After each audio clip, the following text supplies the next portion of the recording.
Hey, welcome back everybody. Part 2 of Lesson 3, Rational Functions. We are continuing to investigate this example, in particular, what is the horizontal asymptote? It appears, just from looking at the graph, it appears to be -2.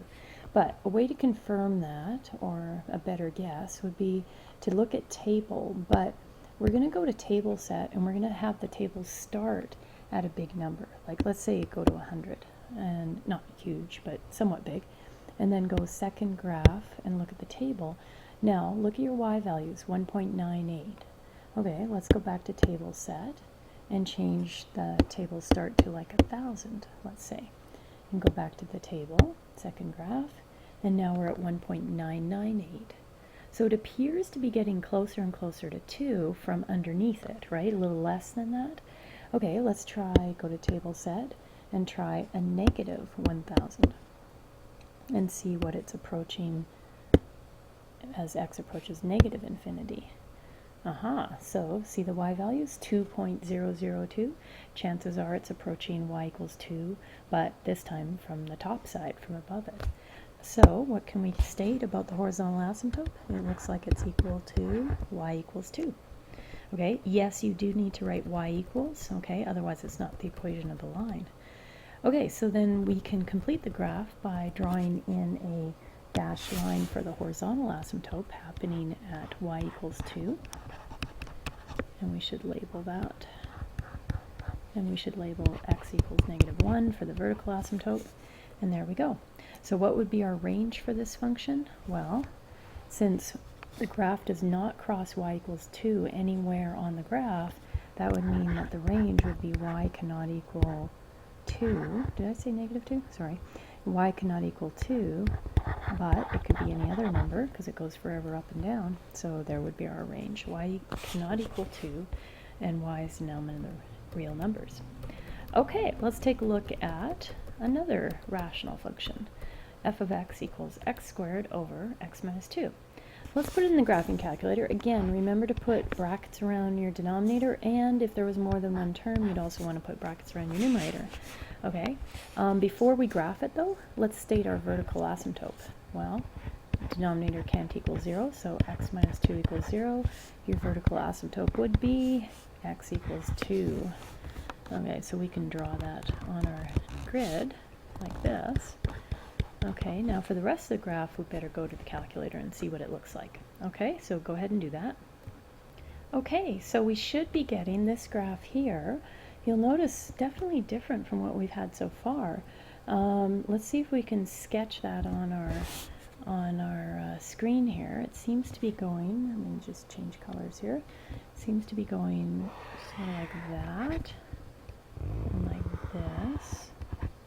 And then it came in from up here and just did a little and then went back up again. Okay, so something like that. Now, does this function have a horizontal asymptote? So if you look at the far ends of the graph, the far right-hand side and the far left-hand side, it doesn't appear to be approaching a horizontal line. So the answer would be no. And now they want us to find domain and range, and it says use the features on the calculator. The reason why is we need to know what this point is for the range, and also what this point is for the range. For domain, that one we can do right away. Domain, it goes forever left, forever right, except for this one value of x, which is, we already know it as, x cannot equal 2, but it can be anything else, right? To get our range, we're going to have to first get the coordinates of these points. So let's bring up the calculator and do that. So to do that, this one does look like 0, 0, but just in case, what we're going to do to get that point is we're going to go second calc, or second trace, and that point appears to be a local maximum, so we're going to hit number 4 for maximum. Left bounds means we want the calculator, we're telling the calculator basically look between these two boundaries. So we move left of where we think the maximum is, and then for right boundary we have to move right of where you think it is and hit enter. And for guess, just hit enter again and you should find it. Now, weird numbers, right? But you'll notice it's like that e -7 means it's times 10 to the -7. So a number times 10 to the -7 is like 0.0000000 856, right? Something like that. And same thing for the y value. Times 10 to the negative 13 means it's 0.000000. In other words, it's the calculator's way of telling you that this point is 0, 0. Okay? So now this other point, that appears to be a local minimum. In other words, the lowest value within that certain region. So let's go second calc again, and we're going to use minimum. So we want to be left of where we think that minimum is. So we're going to have to come over here. There we go. See that cursor's now left of where we think the minimum is. Hit enter. Right boundary, we want to move right of where we think it is. There we go, and hit enter. And for guess, you can just hit enter again. And there we go. Now again, calculator's not perfect. It's saying 3.9999, so essentially 4, and y value of 8. So let's label that on here. So 4 comma 8.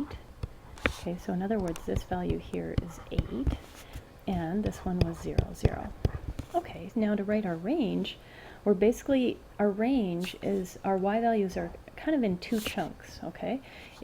First of all, it appears to be less than or equal to 0, that's this part of the graph here, and then there's no graph between 0 and 8, and then it's everything above that. So it's also y is greater than or equal to 8. And so you have to write it in two pieces like that. You can't write it together as one like you do when y is between two values. Okay, good job. Let's look at the next page. Oh, wait, before we go to the next page, I want to talk about horizontal asymptotes. They do that kind of afterwards, but I want to talk about it now. You'll notice on this last graph, no horizontal asymptote. And you'll also notice from the equation that the degree of the numerator was 2, and the degree of the denominator was 1. Okay? So in essence, when the degree of the numerator is bigger than the degree of the denominator, you will not have a horizontal asymptote. On part 2, we had a horizontal asymptote of y equals 2.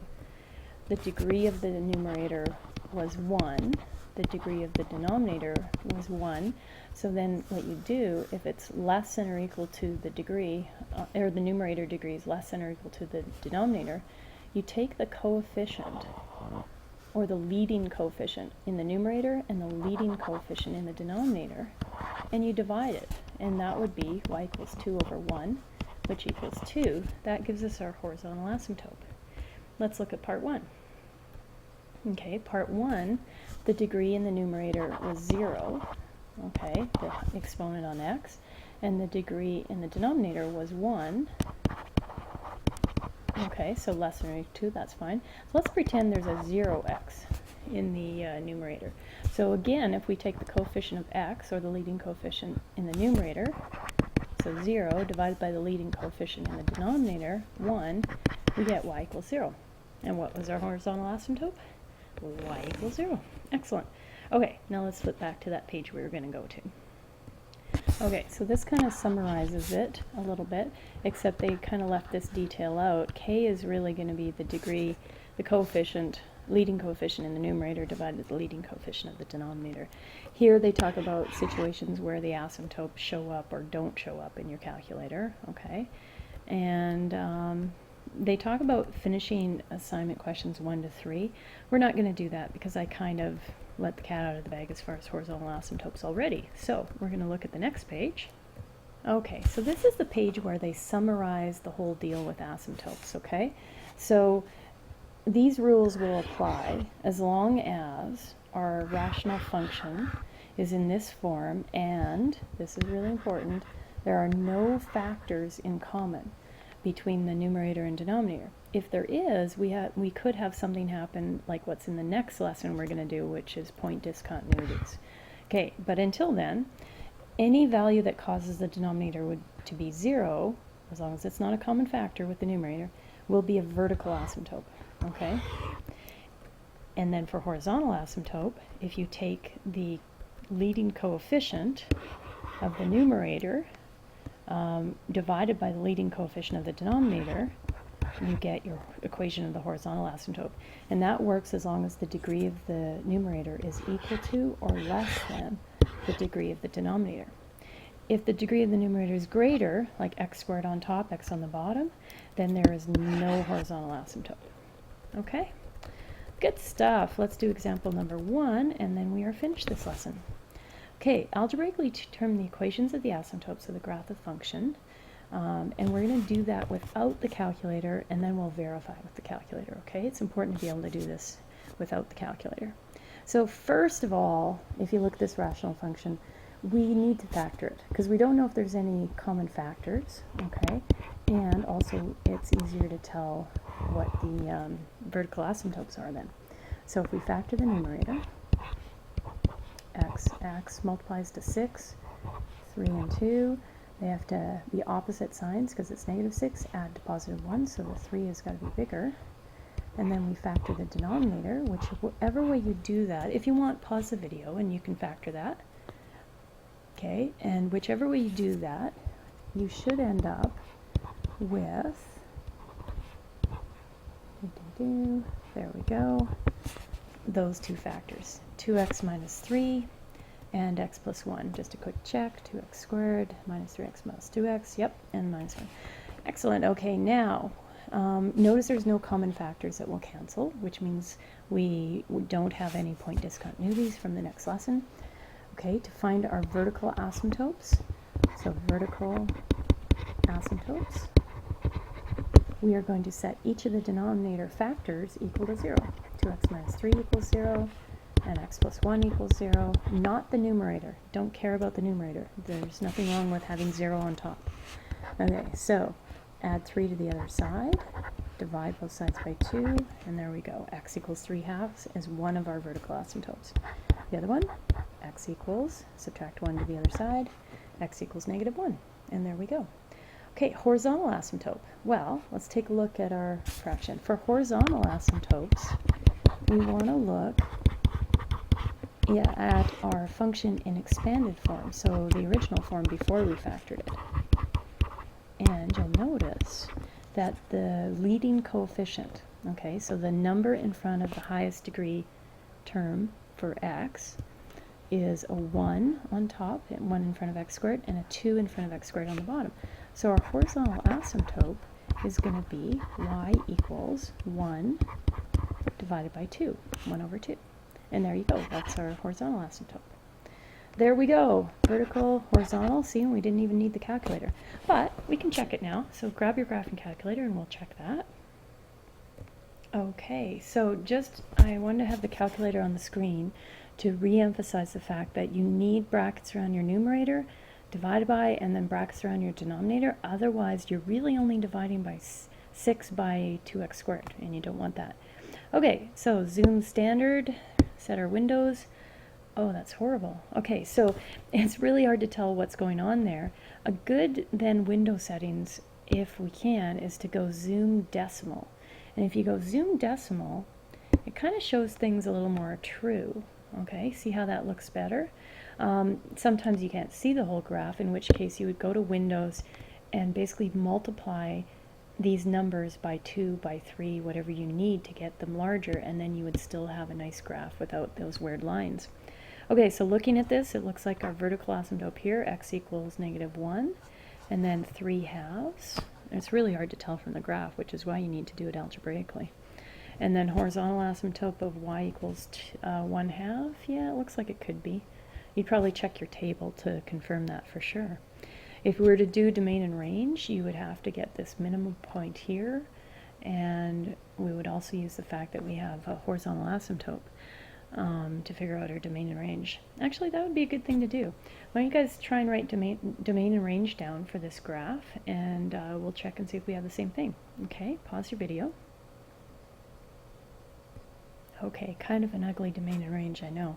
So domain, really what our vertical asymptotes would be our restrictions on our domain. So x can't equal negative 1, x can't equal 3 halves, but it could be anything else, so x is now in the reals. For range, I went and got that lowest point and found out that y, we don't care about x because we're talking range now, y, it was 1.7478, yada yada. So y would have to be greater than or equal to that, and then also below the asymptote, so y is less than a half, not equal to a half because it's an asymptote. Anyways, not part of the question, but it was interesting to do.